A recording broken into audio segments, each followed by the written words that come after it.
and breathe the fresh air is another thing. I don't want to say that no one can do it. I believe everybody can. They just don't want to because the body feels cold. And because it feels cold, people try to protect themselves in a physical way. Ivanov believed that the cause of all human disease was people's own delicate natures, because of the fact that they had removed themselves from nature, and that the only way to return to the right way of life was to reject the trappings of civilization, including clothes. Cold water is full of life. It is natural. It definitely helps the body generate heat inside. It's not the heat that you have inside the clothes. It's heat that comes from the body. Ivanov's cult of the cold received massive exposure before the Soviet Union collapsed and soon after his death.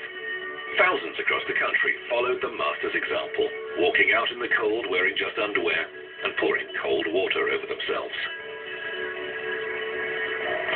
Sergei Karnaukov is not a typical Ivanov follower. He's an entrepreneur, a former high-ranking official, and his wife is a successful fashion designer. They have 4 children. Sergei believes that he owes his personal well-being to the Ivanov Health Improvement Program. My lungs were almost completely blocked. My heart wasn't working properly. At the same time, there were other health problems too, including allergies and allergy to the cold. An allergy to the cold is the most terrible.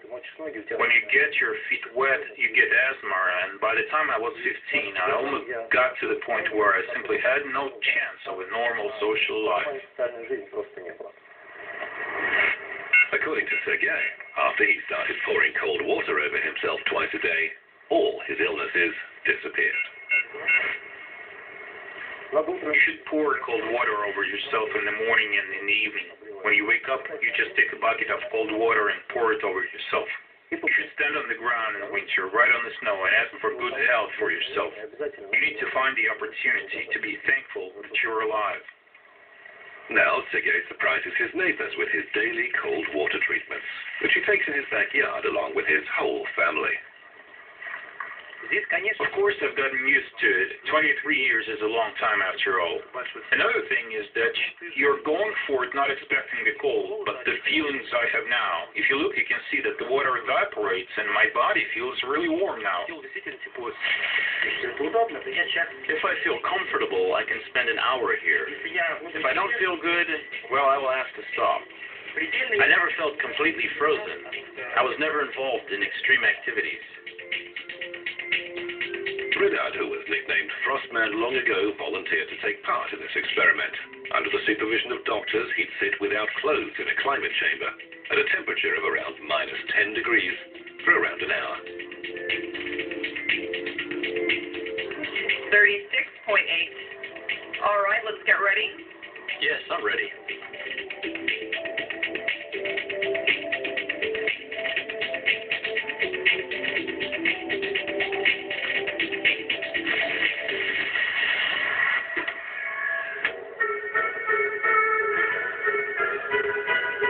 This is no art house performance by a famous ballet. It's how the men from a group of winter swimming enthusiasts chose to broaden the scope of their weekly ice-cold swim. With this little swans routine, they've become long-standing celebrities of various international winter swimming festivals.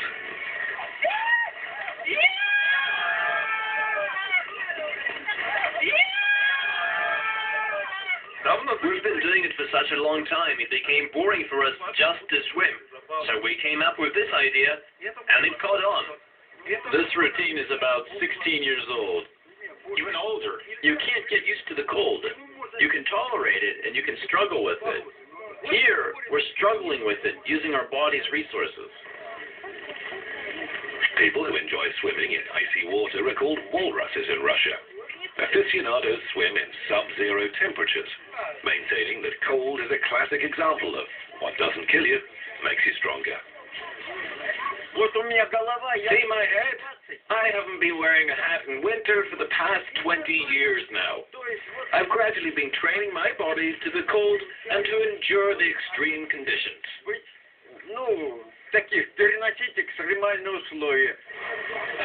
Mid-January, the Orthodox holiday of the baptism of Christ. The outside temperature is about -20, and there are long queues on the riverbank for a large hole in the ice. It's a Russian tradition, open-air swimming to mark this religious day. It's hundreds of years old, and people believe that it's a time when the water requires healing powers. Right now, only 10% of people here swim, and they will go on swimming, while others will still be waiting for the next baptism of Christ. The average person can survive in water in these conditions for no more than a quarter of an hour before fatal hypothermia sets in. When a body is in icy cold water, adrenaline production increases, and once out of the water, there's a spike in endorphin production, causing a sense of euphoria usually felt by the winter swimming walruses just after leaving the cold water. It's similar to a narcotic high. When people come out of the water, if you touch their backs, please come here for a minute. Come here. Touch his back. It's warm. Around the kidneys, it's even hot. So that means when you dip quickly in cold water, it's completely harmless. Thanks. That's what I'm talking about. The climate chamber can help understand how people can survive the cold during winter swimming. The conditions are identical to those that Renard went through. Exposure for 1 hour to -10 degrees. Vitaly Martinov, a winter swimming veteran, has undergone such tests before. The experiment was primarily carried out with Diab Karimov. He just sat in a hole in a fetal position. His arms and legs were crossed, and he was there for about 45 minutes. And I was in the next hole. It was about 10 meters long. So while he was sitting in his hole, I was swimming back and forth in mine for maybe 35 minutes or so.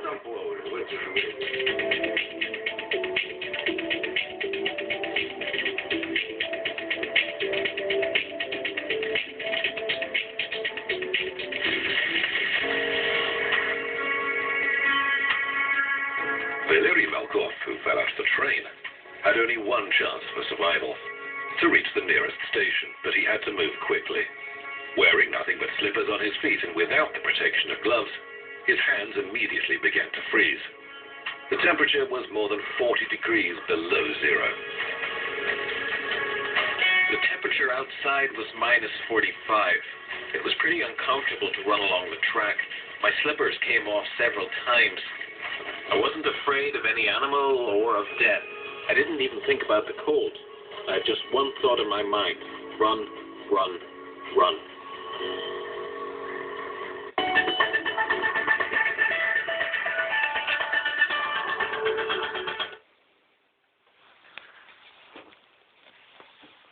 Дамы и господа, добрый день. Там было сказано, что тобе континуитет, то есть будет продолжение. Но будет ли продолжение, я не знаю. Итак, мои хорошие, после долгого перерыва, а у меня просто компьютер испортился, вот почему перерыв, я вновь поставлю одно видео. Итак, что мы здесь видим? Мы видим, что люди...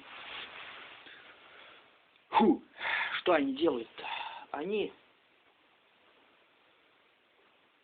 побеждают мороз, мои хорошие. Я, например, служил в советскую армию. Представляете, такая вещь была раньше, советская армия.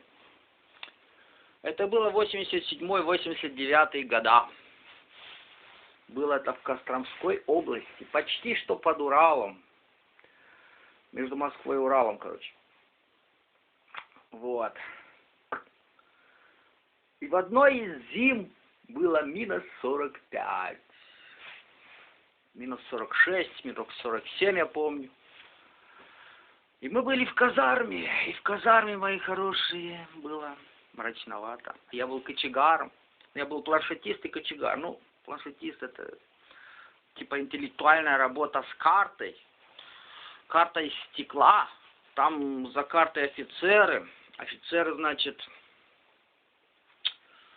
смотрят, а я рисую, как летает американский разведчик СР-71, как сейчас помню.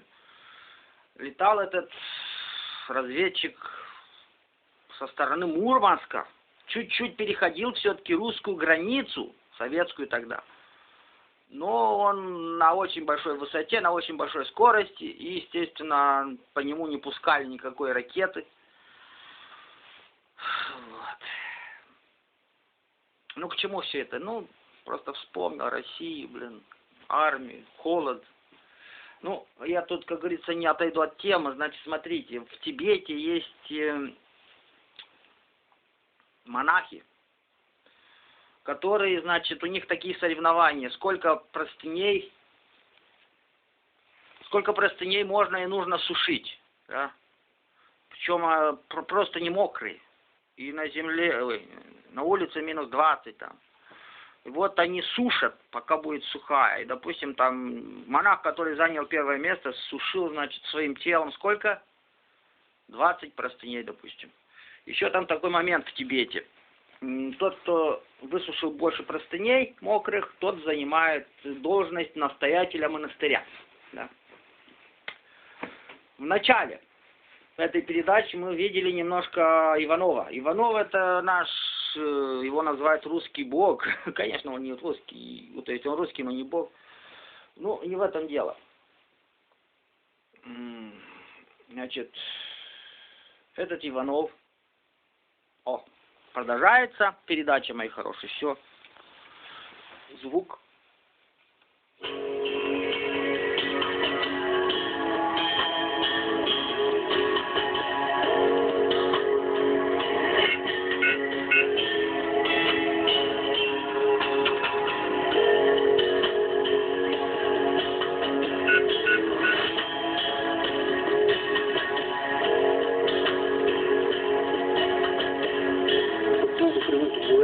It's impossible to get used to the cold. Cold is elemental. Yes, you definitely can cold an element. You can feel your hands starting to freeze. When it gets dark, you have to feel everything with your fingers. And to do that, you have to take off your mittens. Then, at best, your fingers immediately turn red. But the worst case scenario is that they start to go pale.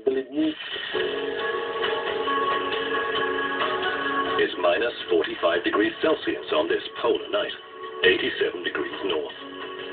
The sun won't shine over the horizon for another 2 months. Russian explorers Anatolий and Boris Smolin are pitching their tent and preparing for another 20-kilometer walk towards the North Pole. We started here at the Arctic Cape, the northernmost point of Russia. And then we walked all the way to the North Pole. It's 1,000 kilometers, but because the ice in the Arctic is constantly moving, that 1,000 kilometers ends up becoming 1,500.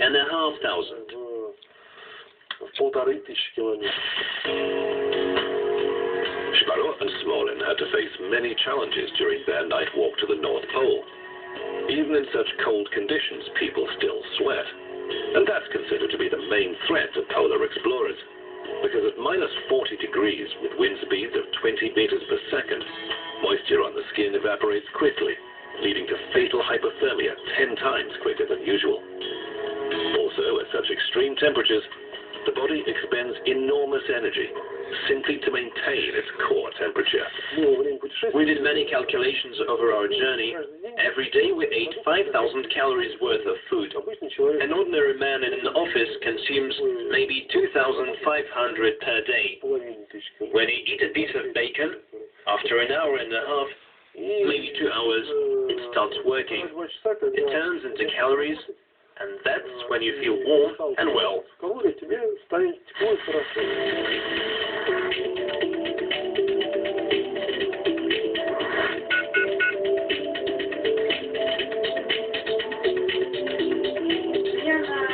I'm worried that he started to shake uncontrollably. His body temperature is starting to fall. He says he feels okay. Let's get him out of there. The subject believes that he can carry on. The 30 minutes he's already spent in the climate chamber is nowhere near his limit. According to Vitaly Martinov, the fact that he started shivering is the body's normal response to cold, and he could spend at least another half hour in the chamber. But the doctors observing the test were adamant that he should not continue. You don't feel anything at all. If you withstand the cold, apathy sets in, and your brain switches off.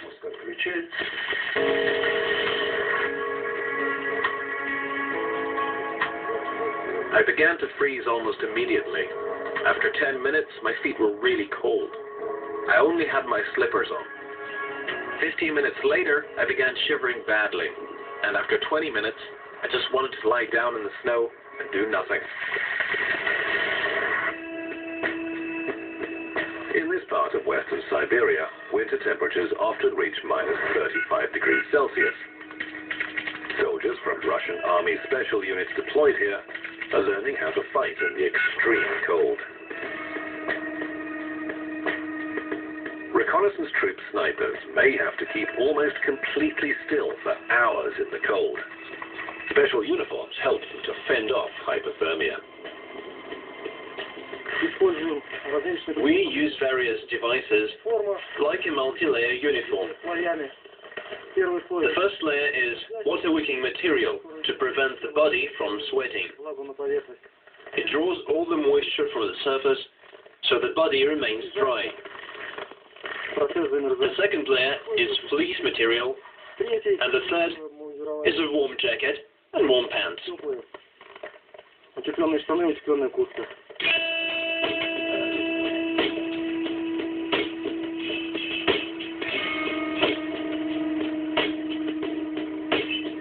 Some of these soldiers have been drafted into the army from Russia's southern regions.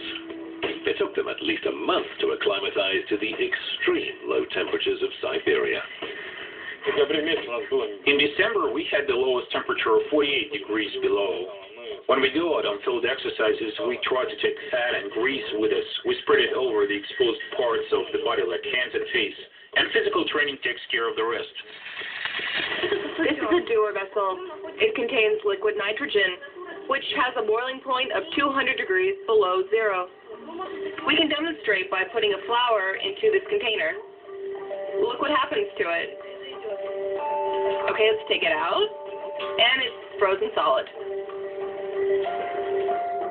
Cryotherapy, which has recently become popular in medicine and cosmetology, uses the short-term exposure of skin to very low temperatures. Inside the cryo chamber, liquid nitrogen evaporates, cooling the air to 160 degrees below zero. Really cold.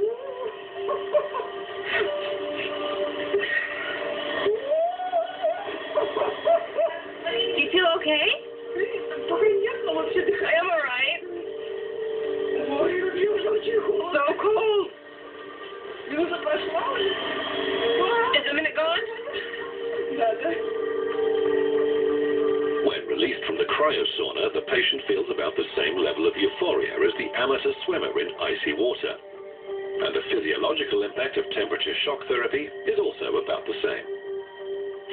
During the procedure, the cryosauna creates what we call an air barrier. The heat has nowhere to go, but the skin temperature, yes, it is cooled down to below zero, 2 degrees below. But this doesn't result in the deep penetration of the cold into the muscles or internal organs. That's why the procedure is for a very limited time. It lasts no longer than 3 minutes. But during this time, there's a peak in various processes within the body.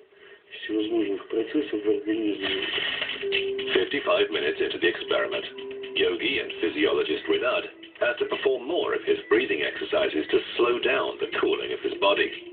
But gradually the cold takes the upper hand. His body temperature continues to fall steadily and his blood pressure drops.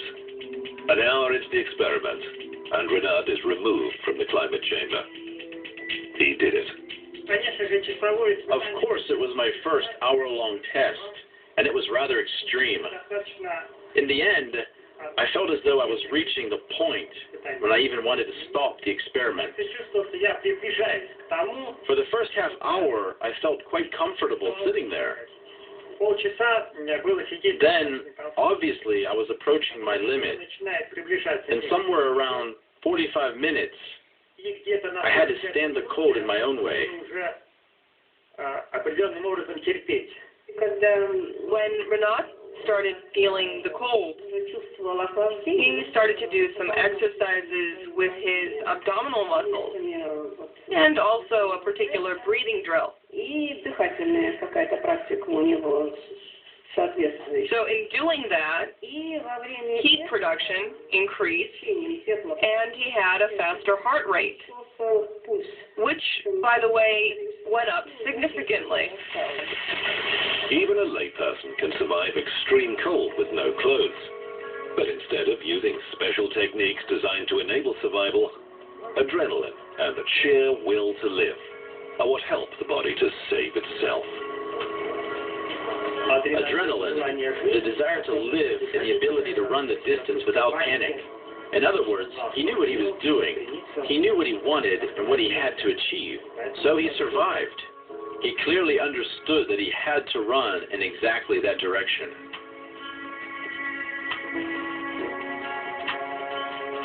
I finally saw the station after half an hour of running. Those last few hundred meters were the hardest for me. When I finally ran up to the duty guard, he looked at me in complete shock, and then he poured me some hot tea and called the police. The newspapers wrote about me, but there's just one thing I really don't understand. Why did they write that I was drunk? I wasn't. I was stone cold sober.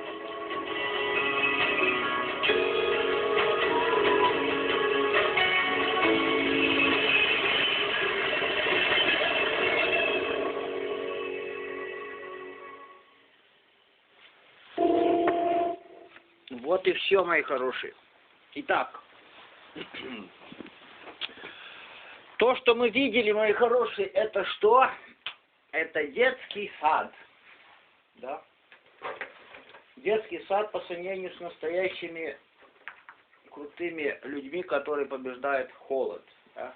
А кто же такие они крутые?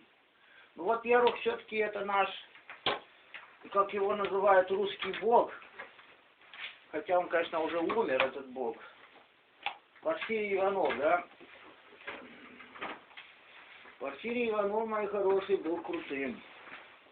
Его немцы, знаете, что сделали с ним?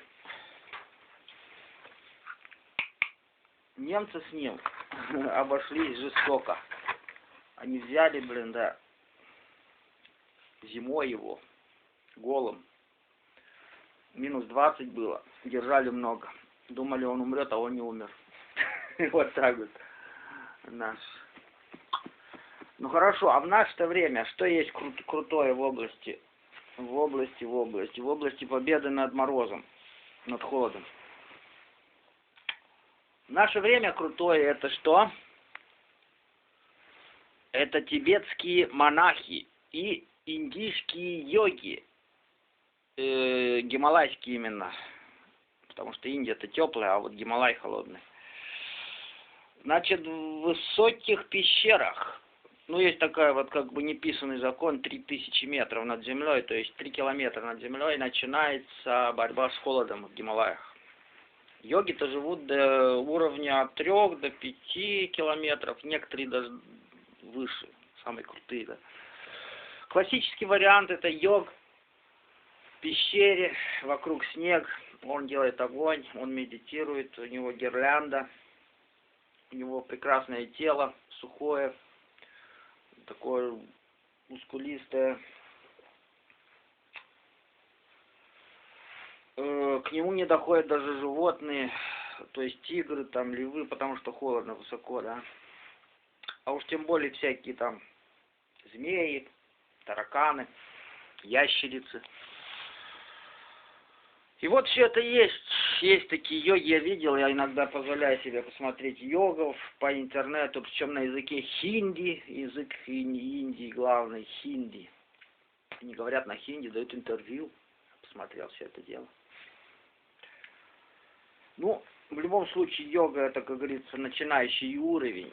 Выше стоит как бы уровень ауры, парапсихология.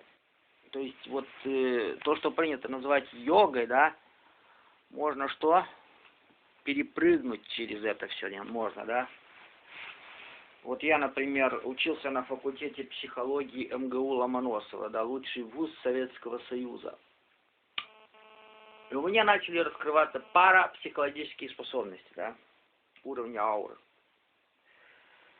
Вибрации, энергии, мысли на расстоянии, ну, короче, такие моменты. Так это уже выше йоги, мои хорошие. Например, выше, чем хатха-йога, да. А все остальные йоги, типа будхи-йога, то есть или йога любви, там, раджа-йога, там, и остальное, это тоже, как говорится, можно... То есть все зависит от степени твоего развития. Вот я, например, имею религию боги. Моя религия, я ее создал. 1600 видео в моем канале, это более-менее об этой религии, да. Это в любом случае выше, чем йога и чем всякие там победы над холодом, да. Но победа над холодом это вещь. Это вещь, и это стоит этим заняться. Особенно в России. Вот я говорю по-русски, да. Получается, русскоязычные будут меня слушать. Хотя, блин, в интернете уже есть приложения, которые переводят то, что кто-то говорит, да. И раз я уже собираюсь закрыть эту съемку, то я вам скажу, видимо, самое главное, да. А самое главное, это то, что каждый человек самостоятельный, независимый и самодостаточный по возможности, да. Я это называю, понятно, да.